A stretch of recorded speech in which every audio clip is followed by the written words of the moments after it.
A partir de agora você vai conhecer e relembrar a história da Igreja Metodista. Te convidamos a viajar conosco nessa linha do tempo. Em 2 de setembro de 1930, a Igreja Metodista no Brasil se tornou autônoma da Igreja Metodista Episcopal do Sul dos Estados Unidos. A responsabilidade agora está nas mãos de pouco mais de 15 mil membros, 18 mil alunos da escola dominical e 76 pastores nacionais, além de muitos missionários que continuavam cooperando com a missão em terras brasileiras. Mas para contar a história desses 150 anos de metodismo permanente no Brasil, vamos voltar no tempo um pouco mais. Na verdade, o movimento metodista nasceu às vésperas da Revolução Industrial na Inglaterra, no século XVIII. Os irmãos John e Charles Wesley foram os líderes de um importante movimento dentro da Igreja Anglicana. A preocupação com a vida de santidade, a qual se expressava pelos atos de piedade e obras de misericórdia, foram importantes instrumentos da missão junto ao povo pobre.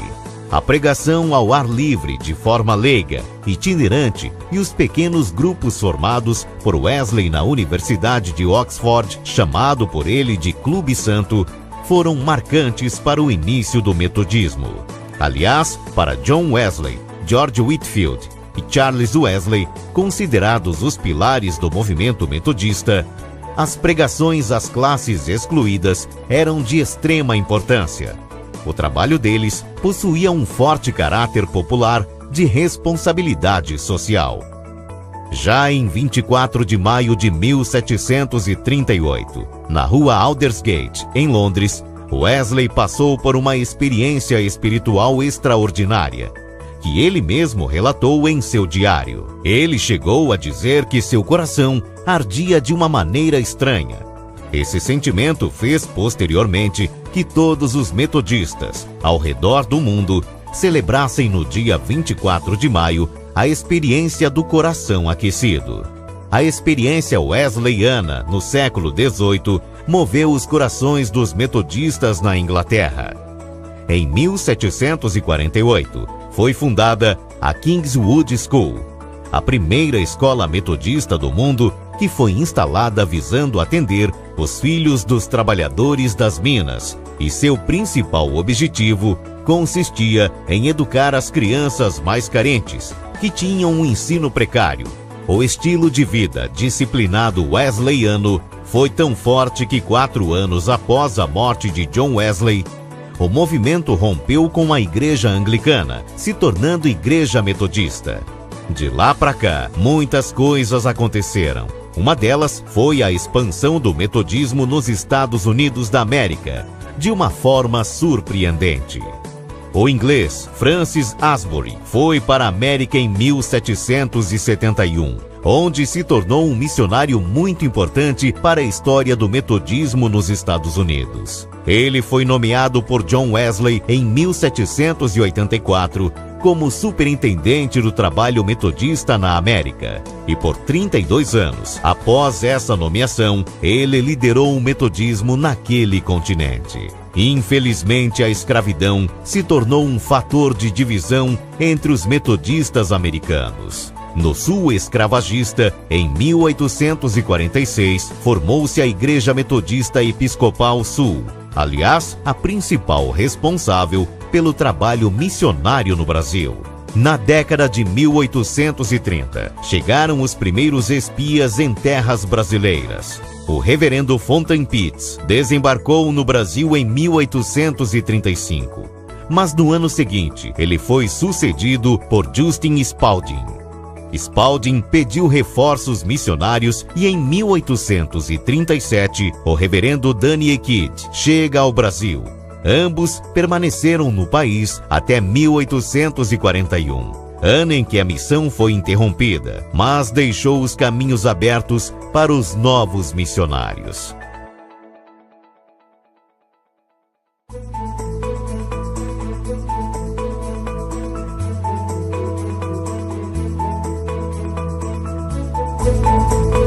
O ano de 1867 é um marco do metodismo permanente no Brasil. O missionário Júnior Stan Newman desembarcou no Rio de Janeiro daquele ano para dar continuidade à semente deixada em solo brasileiro. A vinda de imigrantes do sul dos Estados Unidos por causa da Guerra Civil Americana foi um fator primordial para a chegada de Newman e sua esposa, Mary Newman, no país. No início, eles se estabeleceram em Niterói. No entanto, sem vínculos institucionais, a família Newman migrou-se para Santa Bárbara do Oeste, interior de São Paulo. Admirado por ser um homem bastante culto, Newman fez amizade com Prudente de Moraes e outras autoridades brasileiras. Somente em 1875, que Newman foi reconhecido oficialmente pela Igreja Metodista Episcopal como missionário da colônia americana. Novos reforços missionários também chegaram ao Brasil. O reverendo John James Hanson iniciou a missão no Rio de Janeiro em 1877 e criou em 1886 o Metodista Católico, órgão oficial da Igreja Metodista em terras brasileiras. Um ano depois, o periódico mudou de nome e veio a ser chamado de Jornal Expositor Cristão, que completou em 2017 131 anos de história e já foi reconhecido várias vezes como o melhor jornal cristão do Brasil. Outros missionários com suas famílias chegaram no final da década de 70. O Codger, Kennedy, Tarbucks e Tucker, sendo que os três últimos formaram o chamado Trio de Ouro. Em 1889, a missão se expandiu para os estados de Minas Gerais, São Paulo e Rio de Janeiro. A igreja tinha paz e o Senhor ia acrescentando dia a dia os que iam sendo salvos. Tudo isso só foi possível por causa do trabalho indispensável das mulheres. Podemos citar as filhas de Newman, que fizeram amizades com as filhas de Prudente de Moraes. Anne Newman cuidou do marido, que teve febre amarela, mas depois também contraiu a doença e não resistiu. Várias outras mulheres foram motivadas a financiar missionários e educadoras no Brasil. Martha Watts assumiu essa vocação, tornando-se uma das principais fundadoras de escolas em Piracicaba, Belo Horizonte e Petrópolis. O nome Colégio Piracicabano foi escolhido para mostrar que o primeiro colégio metodista do Brasil era aberto a todas as pessoas, não apenas os metodistas ou imigrantes americanos.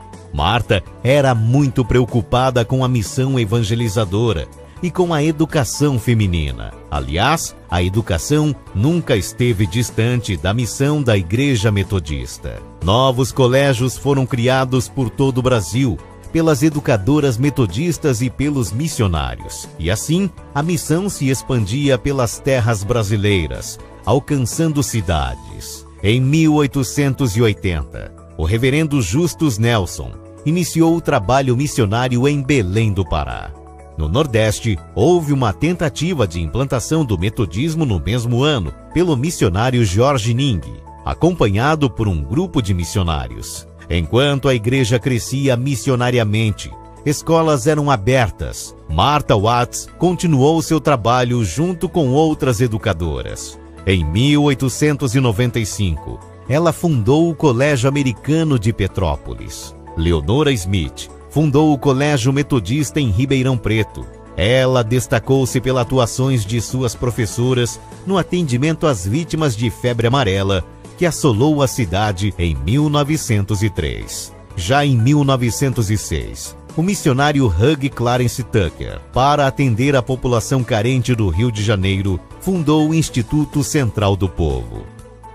Em 1910, a igreja já reunia 6.910 membros. E até o processo de autonomia da Igreja Metodista, em 1930, outras dezenas de instituições foram criadas, dando característica à missão metodista em terras brasileiras. Foi entre os dias 2 a 9 de setembro de 1930, no primeiro Concílio Geral em São Paulo, que a Igreja Metodista do Brasil elegeu o primeiro bispo da igreja instituída, o reverendo John Tarbucks, que iria dirigir uma igreja com 15.560 membros.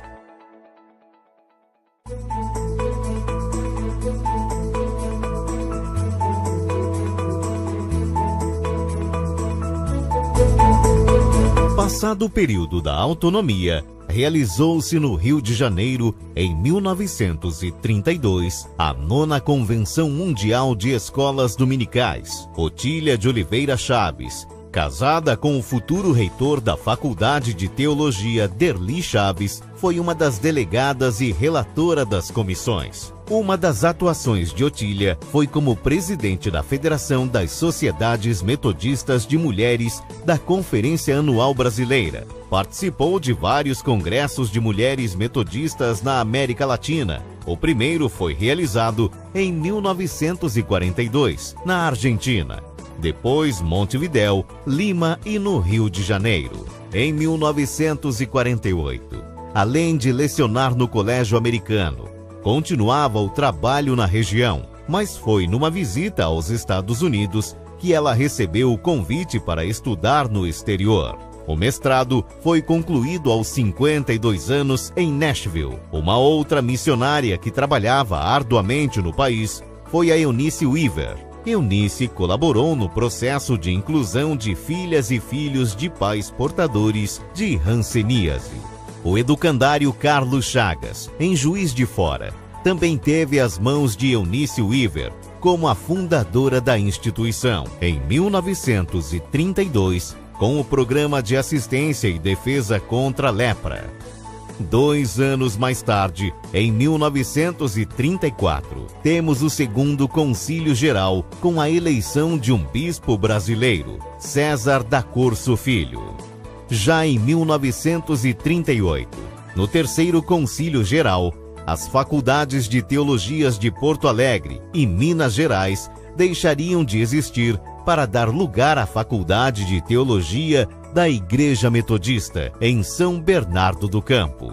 Começa a circular no Brasil em 1940 o No Cenáculo, que hoje é uma referência mundial, contando com mais de 3 milhões de leitores no mundo, com presença marcante em mais de 100 países. E a igreja segue nas áreas missionárias, educacionais e sociais. Em 1948, a luta contra o câncer e a tuberculose é tratada na revista Voz Missionária pela primeira vez. A redatora da revista, Leila Epps, visitou o trabalho desenvolvido com a tribo indígena Kaiowás e publicou uma extensa matéria com localização, fotos, além de uma entrevista com o médico recém-formado Dr. Nelson Becker Araújo, que saiu da faculdade para trabalhar com os povos indígenas. De lá para cá, a missão indigenista se ampliou e faz parte da missão metodista. Sem interferir na cultura indígena, a Igreja Metodista trabalha com os povos indígenas em Mato Grosso do Sul, Minas Gerais, Ceará e Roraima. Uma pastoral foi criada para orientar os indigenistas que trabalham com esses povos. O reverendo Guaraci Silveira foi eleito deputado estadual em 1946 e participou da Assembleia Nacional Constituinte. Nesse mesmo ano, cria-se a Ordem das Diaconisas e o reverendo Benedito Natal Quintanilha é enviado para Salvador, marcando a expansão do metodismo no Nordeste. As décadas seguintes foram marcadas na vida da igreja.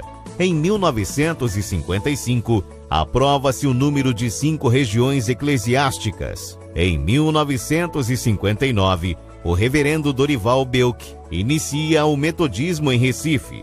Em 1967, cria-se o COGEME. Nasce a Igreja Metodista Wesleyana como cisão da Igreja Metodista e Dom Helder Câmara é paraninfo na FATEL. Em 1968, o metodismo chega em Fortaleza. Faculdade de Teologia é fechada. Concílio Geral Extraordinário é convocado para discutir questões da FATEL. E no ano seguinte, em 1970, o Credo Social é reformulado. Aprova-se o ingresso à Ordem Presbiterial, sem distinção de sexo. 4 anos mais tarde, em 1974, Zenide Lima Soares entra para a história como a primeira presbítera da Igreja Metodista. O plano quadrienal é aprovado nesse ano. Em 1982, aprova-se o Plano para a Vida e Missão, e a Igreja adere ao Conselho Nacional de Igrejas Cristãs, CONIC, e ao Conselho Latino-Americano de Igrejas, CLAI. Em 1996, o reverendo Lino Estevão Magalhães Leite, eleito a bispo, renuncia ao episcopado. Em 2001, elege-se a primeira bispa da Igreja Metodista, Marisa de Freitas Ferreira. 5 anos mais tarde, a Igreja Metodista sai de órgãos ecumênicos e cria-se a Rede Metodista de Educação. O 19º Concílio Geral prevê a presença metodista em cada cidade com mais de 100 mil habitantes. No último Concílio Geral, realizado em 2016, foi eleita a segunda bispa da Igreja, Ideide Brito Torres. Atualmente, a Igreja Metodista tem quase 300 mil membros, mais de 1.400 igrejas divididas em 8 regiões eclesiásticas e 2 missionárias. O trabalho social não parou. A educação nas universidades e colégios metodistas também avançaram. É a missão metodista se estendendo desde os rios da Amazônia com os ribeirinhos, os pequenos grupos de discipulado espalhados pelo Brasil afora, com os povos indígenas até o envio de missionários brasileiros para o exterior. São 150 anos de história construída por várias mãos e somamos 80 milhões de membros em todo o mundo. Você também faz parte desse momento importante em nossa igreja. São 1 século e meio de metodismo permanente em terras brasileiras.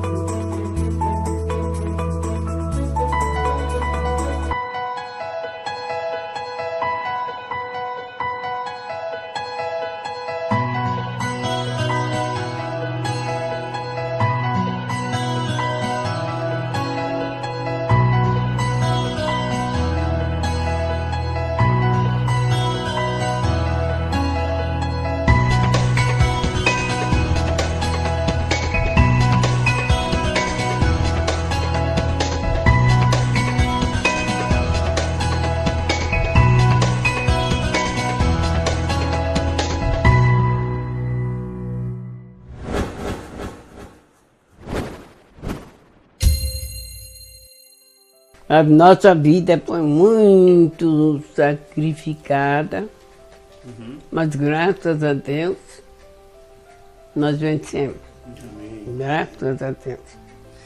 E muitas coisas, né, que aconteciam. Quando a igreja era um salão, lá no fundo, era um salãozinho. Quando nós começamos a frequentar a Igreja da Luz, tinha o meu sobrinho, que era bombeiro, Persílio. Ele trabalhou muito na igreja e tudo. Mas ele também deu muito sangue para a Igreja da Luz. O trem vinha de manhã e voltava só à noite. Nós vinha, às vezes, quando não dava para voltar, o horário do trem era aquele. De vir e acabava o dia inteirinho, não tinha. Nós pousávamos na igreja, lá no salão. Tinha que esperar ele. Quando ele ia de manhã, o trem, quando voltasse para pegar pessoas que moravam para lá, ele vinha, e nós ia. Era um sacrifício. Mas sempre foi assim, eu acostumado assim. Não, porque nós não procurávamos, já fomos de criação assim, né? E não procurava negócio de estar dançando, de estar essas coisas, porque aquele tempo nosso, Dançar na igreja era pecado. Negócio de dança não aceitava. Quando começou a mulher, que eu não estou mentindo, todo mundo tinha que usar vestido, calça. Quando começou o negócio de mulher usar calça, mesmo na Igreja da Luz, foi uma coisa, parece que o mundo ia acabar. Não era para usar calça, calça era só para homem. Era pecado? Era pecado. Então tem muita gente em pecado. Foi aquela coisa. Eu vejo muito diferente, porque quando chegava o Dia das Mães, eu pelo menos decorava, a gente tinha poesias para recitar, para falar. Chegava no Natal também tinha, era aquele canto, tudo. Agora o senhor vê que não é mais isso, né? Ninguém está perdendo tempo nisso. No Dia das Mães, tinha programa. No Natal eu já começava a decorar poesias, né? A gente ia declamar, ia falar. Quando nós ia cantar no coro, que sempre tinha, se comprava um sapato novo ou um vestido novo, tinha que estrear primeiro na igreja. Minha criação foi essa. Fazia força, mas sempre o senhor sabe que tem o racismo, né? Eu aprendia piano com o reverendo, na casa do reverendo Macedo. A esposa dele, não sei se é viva ou é morta, chamava-se Dona Noemi. Aí, quando eu comecei a aprender e tudo, uma senhora, que era da igreja, não sei se ela também é viva ou se ela é morta. Meu Deus! Parecia que eu tinha feito um crime ou que eu tinha roubado, né, qualquer coisa dela. Ela começou a me pôr abaixo de... E eu sentada ali, até fiquei boba, né, da mulher me pôr abaixo de zero, que o marido dela era importante, né? Se ela quisesse aprender piano com o marido dela, ia comprar um piano. E eu fiquei quieta ali, sem dar resposta, porque eu não fiz nada. Não estava fazendo nada. Não fui pedir dinheiro para ela, nem nada. Eu só queria tocar. Eu só queria tocar, aquela besteira daquela paixão. Agora hoje eu tenho um piano aqui e meu órgão está lá em cima. Graças a Deus, eu acho que eu sou uma vencedora. Graças a Deus. Para mim, graças a Deus, não me falta nada. Nada, nada. Eu só tenho que agradecer a quem? E é isso, eu vou levando agora até quando o senhor me chamar. Mas a senhora não está com pressa para encontrar com... Não, se eu puder ir a 200, se eu puder ir a 200 ou 300, não vou dizer que não quero. Não sou boba.